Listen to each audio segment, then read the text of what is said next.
क्या करता था, ढोल लेकर के अपने सर पर। तो कबीर साहब से पूछा गया, महाराज ये हाथी को स्नान करा के लगा गया, ढोल क्यों डाल रहा है? तो कबीर साहब कहते हैं, राज द्वारे बंदिया माथा धुनत गजंद मानुष जन्म का पाया भजिया परमा नंद।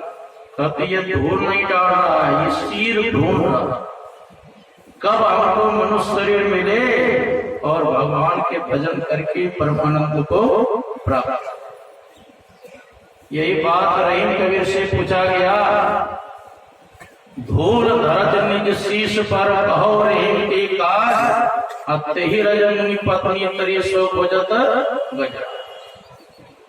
तो रहीम कबीर कहते हैं ये हाथी जो है उस धूल के चक्कर में है, जिस धूल के कारण गौतम ऋषि की पत्नी अहिल्या का उद्धार। गौतम नारी श्रापवश उपलते धरि धीर चरण कमल रचा से कृपा करो। हाँ, तो ये सब चाहते हैं कि मानव शरीर मिले तो ईश्वर की भक्ति करके हम मोक्ष मुक्ति को प्राप्त करें। लेकिन हम लोगों को मिले क्या कर रहे हैं?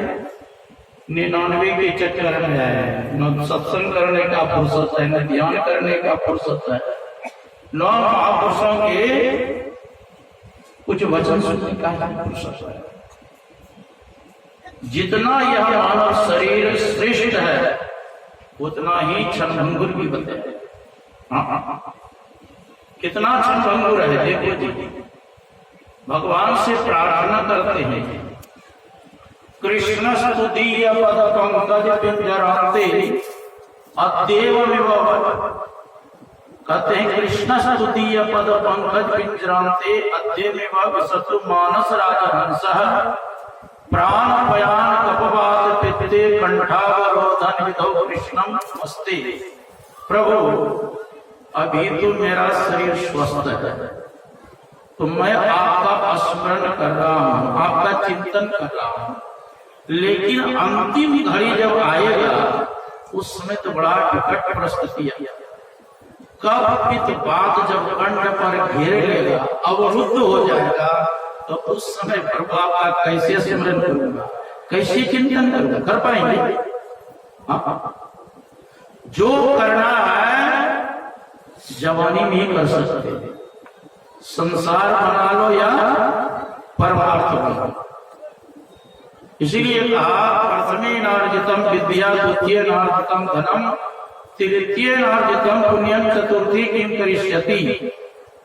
बचपन से लेकर के 25 साल की अवस्था में जिसने विद्या का अध्ययन नहीं किया, 25 से 50 साल के अंतर्गत जिसने धन का संचय नहीं किया, और 50 से 75 साल के अंतर्गत जिसने पुण्य का संचय नहीं किया, चतुर्थी किम करिष्यति, बुढ़ापा।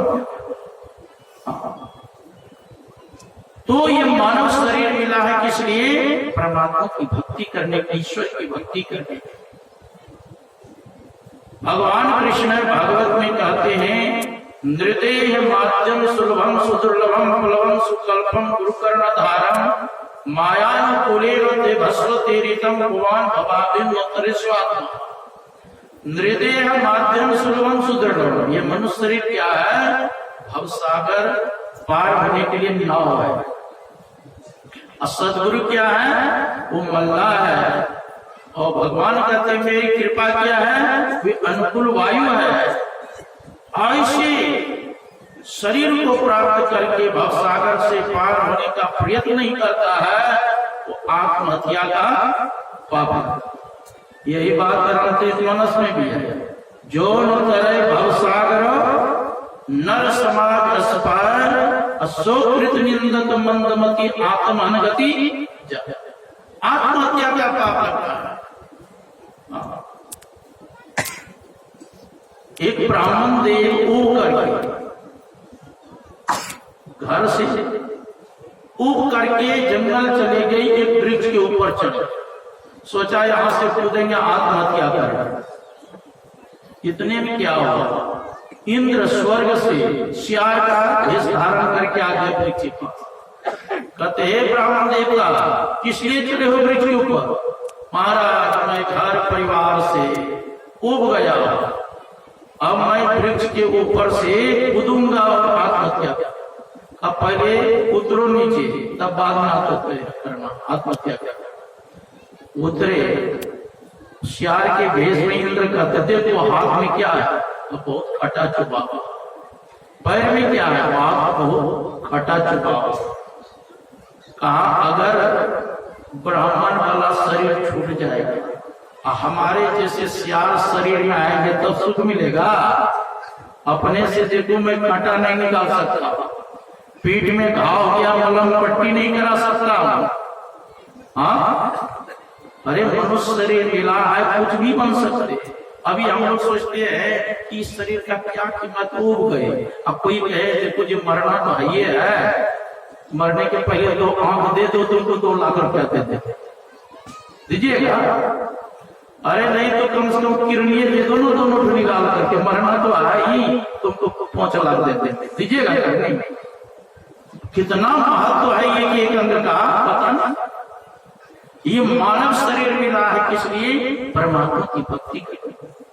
इसलिए गोकर्ण ने कहा था अपने पिता से, धर्मं भजस्व सततम त्यज लोक धर्म सेवस्य साधु पुरुषां जहि काम तृष्णा अन्यस दोष गुण चिंतनमास मुक्त्वा सेवा कथारस मोह नितरां पिबत्वम्। सतत धर्म का ही आचरण करे। धर्मं भजस्व सततम त्यज लोक धर्म, लौकिक धर्मों का परित्याग करे पिता। अन्य से दोष गुण चिंतनम आसमुक्त्वा, न तो दूसरे का दोष देखना चाहिए न तुम, तब क्या देखे? देखो अगर दोष देखना हो मानव को अपना दोष देखना चाहिए, और गुण देखना हो तो अपने इष्ट का गुण देखना चाहिए। अन्य से दोष गुण चिंतनम आसमुक्त्वा सेवा कथा रस मोह नितरां पिबत्वम्। सदा संत महात्मा की सेवा करें। गुरु महाराज की भी वचन में है, गुरु की भक्ति साधु की सेवा अब बिनु कछु नहीं पाई। जब तक गुरु की भक्ति नहीं करेंगे, संतों की सेवा नहीं करेंगे, कुछ मिलने वाला नहीं है। अन्य से दोष गुण चिंतनम आसमुक्त्वा सेवा कथा रस मोह नितरां पिबत्वम्। सदा संत महात्मा की सेवा करें, परमात्मा का चिंतन करें। इसीलिए भगवान ये मानव शरीर मिला, मानव शरीर मिला है भगवान की भक्ति करके। अब कितना यह दुर्लभ शरीर है, अब कितना ये महत्वपूर्ण शरीर है यह मानव। योग शास्त्र में आया है, देहस्था सर्व विद्याश्च देहस्था सर्व देवता, देहस्था सर्व तीर्थानि गुरुवाक्येन लभ्यते। देहस्था सर्व विद्याश्च, इसी शरीर में सारी विद्याएं हैं, सारे देवता है। देवता कितने हैं? वैदिक शास्त्र में 33 करोड़ देवता है। अब 33 करोड़ देवता जो है सब ब्रह्मचारी है कि शादी ब्याह है? अरे सबकी पत्नी है ना, भगवान विष्णु की लक्ष्मी है, भगवान शंकर के पार्वती जी है, ब्रह्मा जी के ब्रह्मणी है, इंद्र के सची है। तो 33 करोड़ देवता, 33 करोड़ देवियां, कितना होगा? 33 गुना 66। एक एक ही पुत्र हुआ होगा तब कितना हो गया? 99 करोड़। सब इसी में है ना। दाएं आंख में सूर्य का वास, बाएं आंख में चंद्र का वास, नाक में अश्विनी कुमार का वास, मुख में अग्निदेव का वास, जिह्वा में वरुण देव का वास, कंठ में मां सरस्वती के वास, छाती में भगवान शंकर मां पार्वती के, नाभि चक्र में भगवान विष्णु और लक्ष्मी के वास, हाथ में इंद्र के वास, पैर में उपेंद्र के वास, लिंग चक्र में ब्रह्मा जी के वास, बुधा चक्र में गणेश और जमराज के। और जितने हमारे शरीर में बाल रोम है, सब में देवता वास करते। कितने बाल है गिनती किया? महापुरुषों ने कहा 4 मिले 64 मिले 20 रहे कर जोर, हरिजन सा हरिजन मिले पुलकित होता 7 करोड़। 4 मिले, कोई मित्र हम मिलते तो 2 अपना 2 उनका, हमने समय देते हैं तो 4 मिले। अब बहुत दिन के बाद मिले हैं तो हंसते भी हैं, तो 64 मिले में 32 में होता अपना 32 में। अब 20 रहे कर जो 10 अंगुली अपना और 10 अंगुली मिले, हरिजन सो हरिजन मिले पुलकित होता 7 करोड़।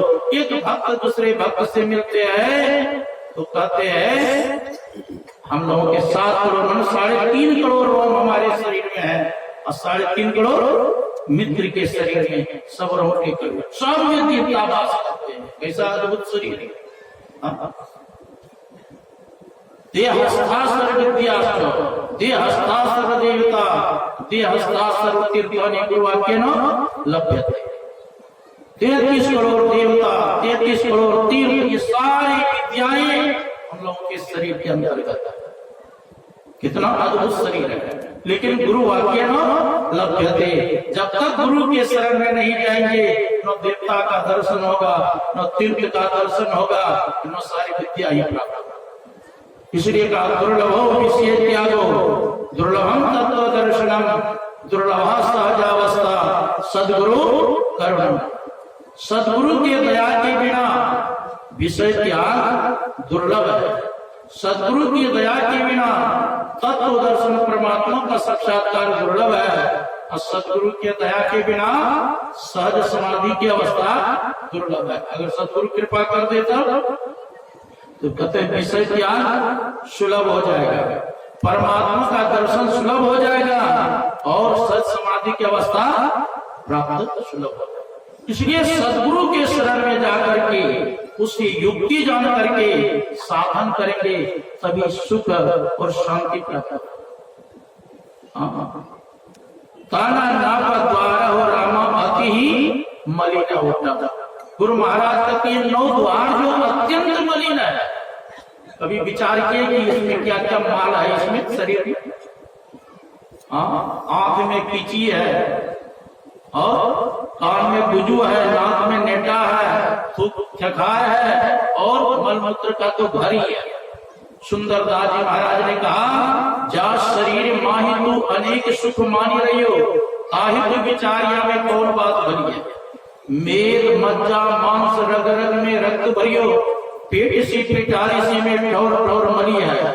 हाड़न के मुख बनियो हाड़न के नैनना, हाथ पाँव सो सब हाड़न के नली है। सुंदर कहा क्या एक ही जनी बोलो को, भीतर भंगार भरी ऊपर से कलिया है। बाहर से लगता है बड़ा सुंदर है लेकिन क्या है अंदर। इसलिए गुरु महाराज कहते हैं त्यागी चढ़ो 10वें द्वारे सुख पाओगे। 10वां द्वार में प्रवेश करेंगे तब सुख मिलेगा। वो 10वां द्वार कहाँ है? गीता में भगवान कृष्ण कहते हैं स्पर्शान कृत्वा बहिर्वयं चक्षुषेवं त्रिभुवो प्राणापान समो कृत्वा नासा व्यंतरचारिणो यतेन्द्रिय मनोबुद्धि निर्मोक्ष प्रायणः विगतेच्छा भयक्रोधो यशदामति। स्पर्शान कृत्वा हम लोगों की इंद्रियां कहाँ जाती है?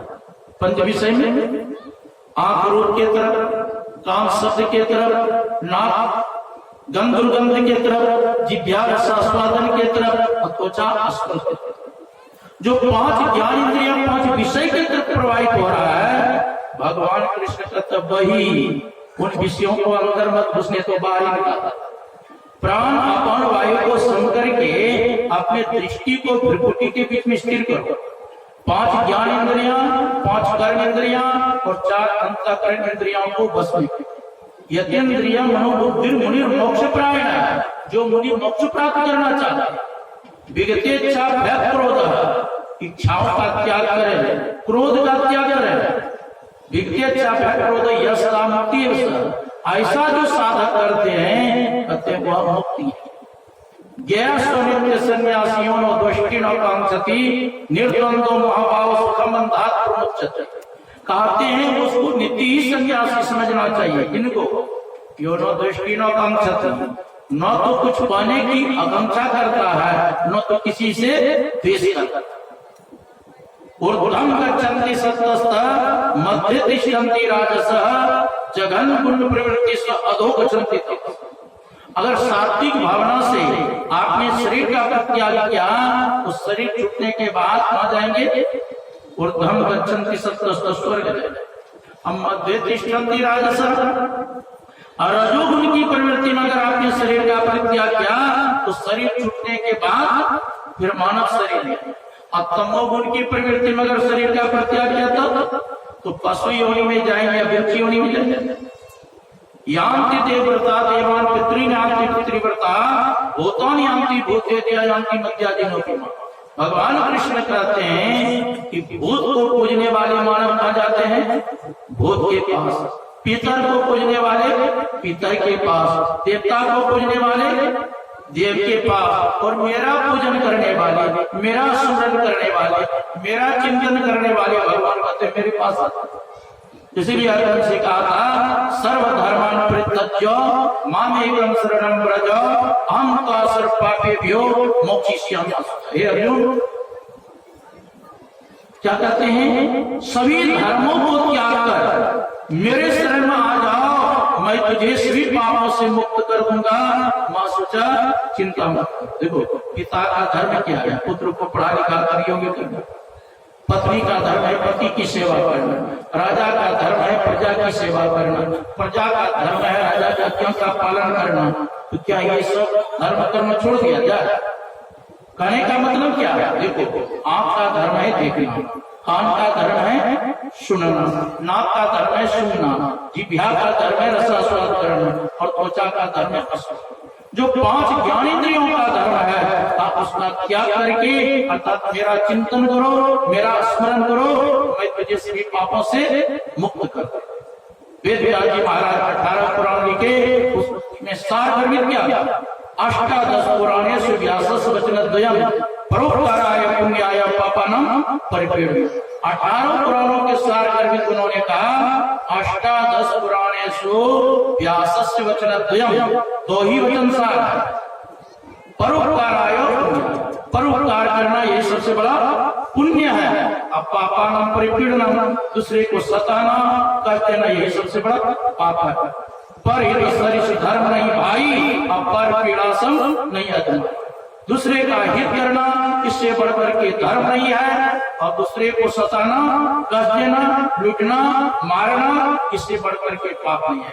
तो हम लोगों को शुभ कर्तव्य कर्म करते रहना चाहिए। संतों के शरण में जाकर के युक्ति जान करके साधन करें तो परम कल्याण होगा। और ये श्री सद्गुरु महाराज।